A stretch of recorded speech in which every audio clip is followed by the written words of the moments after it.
last video we have seen about the data types, its scalar types and the compound types, and what is meant by array and tuple. So here let us see the operations on arrays and tuples. So first, accessing the array elements. Array elements can be accessed using its subscript or index starting from 0. This accessing can be performed in two different representations. First, let me create a variable called a and I will assign the values 1, 2, 3, 4, 5. As a next step, I am going to print the value that is present at the index 2. So this is usual.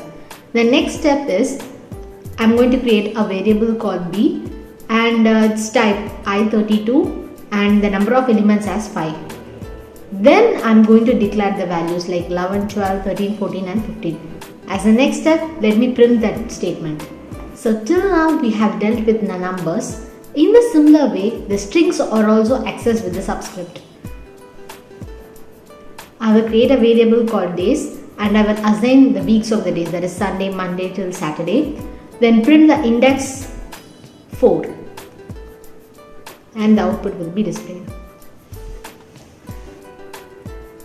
Next comes the invalid access. So when the element to be accessed is out of the scopes, then there it will throws the error.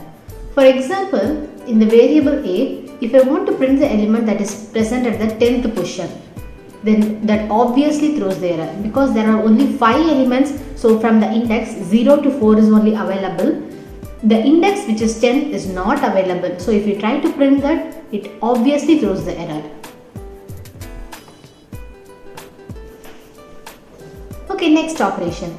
If you want to assign same value to all the array elements, let us see that. So now we are going to assign one single value to all the elements. I will create a variable called init and let me declare the type as i32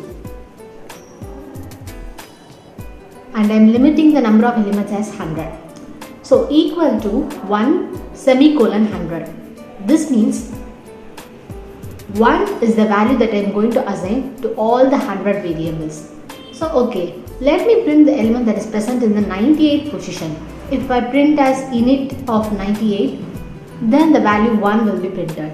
But this is somewhat tricky to remember a long line, and there is also another way to shorthand it. So the above statement can be shorthanded as I will create another variable called initialization.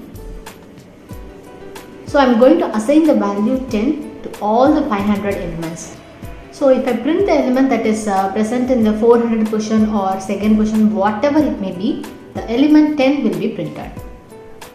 Next, let us find the length or number of elements in an array. It is too simple. We have to type the variable name followed by dot and followed by len and parenthesis. That is a dot